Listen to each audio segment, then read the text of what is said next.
اب یہ 5ویں حدیث ہے مولا کائنات حضرت علی مرتضی کرم اللہ تعالی وجہہ کی. حدثنا محمد بن اسماعیل قال حدثنا ابو نعیم حدثنا المسعودی عن عثمان بن مسلم بن ہرمز عن نافع بن جبیر بن مطعم عن علی بن ابی طالب رضی اللہ تعالی عنہ. فرماتے ہیں امام ترمذی کہ یہ حدیث ہم کو امام محمد ابن اسماعیل یعنی امام بخاری نے سنائی. وہ کہتے ہیں ہم کو حدیث سنائی ابو نعیم نے. وہ کہتے ہیں ہم کو حدیث سنائی مسعودی نے. وہ روایت کرتے ہیں عثمان ابن مسلم ابن ہرمز سے. وہ حضرت نافع ابن جبیر ابن مطعم سے. وہ حضرت علی ابن ابی طالب کرم اللہ تعالی وجہ الکریم سے. فرماتے ہیں حضرت علی رضی اللہ تعالی عنہ کہ نبی کریم صلی اللہ تعالی علیہ وسلم نہ بہت لمبے تھے اور نہ چھوٹے قد کے. شسن الکفین والقدمین، آپ کے دونوں ہاتھ اور دونوں قدم گوشت سے بھرے ہوئے تھے. کچھ لوگوں کے ہاتھ ایسے ہوتے ہیں رگیں پھولی پھولی یا ہڈیاں ابری ابری، یہ ہتھیلی میں بھی گوشت کم، جیسے ہمارا سمجھ لیجئے. تو ایسے اس میں کوئی خوبصورتی نہیں ہوتی. لیکن جب یہ گوشت بھرا ہوگا دونوں طرف تو اس وقت اس میں کہیں بھی کوئی شکن اور نسوں کا ابھار، ہڈیوں کا تناؤ کہیں نظر نہیں آئے گا.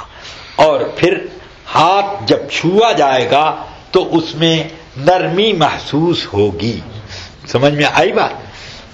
تو یہ خوبصورتی کے ساتھ ساتھ اس میں مصافحہ کرنے میں جو آدمی کو ایک کشش محسوس ہوتی ہے ہاتھ کی لذت کی، وہ بھی پائی جاتی ہے.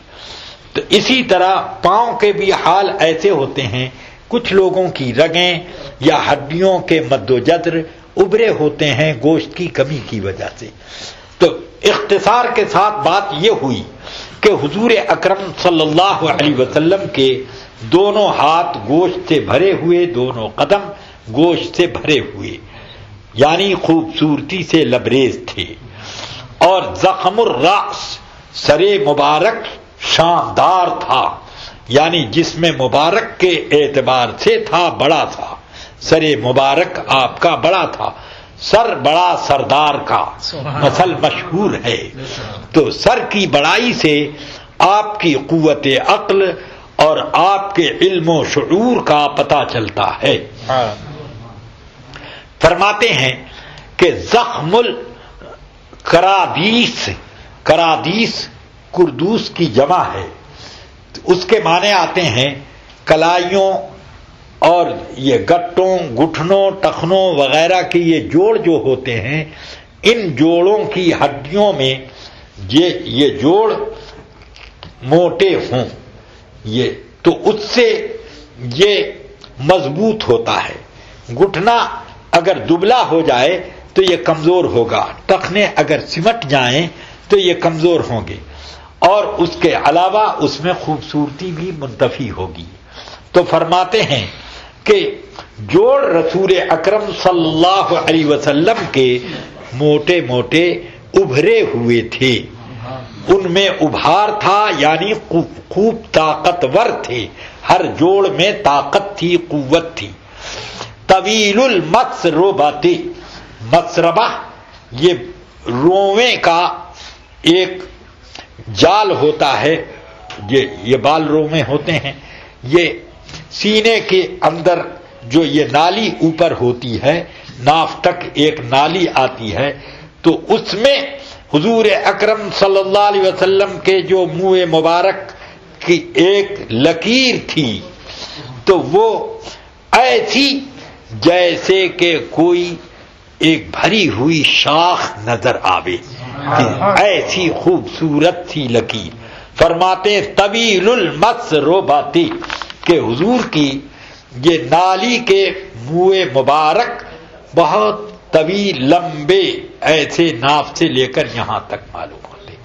فرماتے ہیں اذا مشا تکفعا، جب آپ چلتے تھے تو سختی سے قدم اٹھاتے، اس میں ایسا نہیں کہ بہت نزاکت دکھاتے ہوں، تکلف نہ تھا بلکہ شجاعت کے ساتھ آپ قدم اٹھاتے۔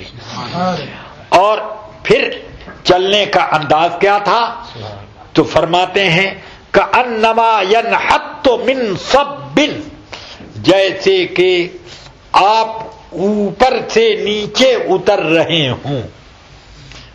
سمجھ میں آیا کہ جب آدمی ایسے آتا ہے اوپر سے تو قدم اس کے جھٹکے سے اٹھتے ہیں اور پھر اسی حساب سے رکھتا جاتا ہے۔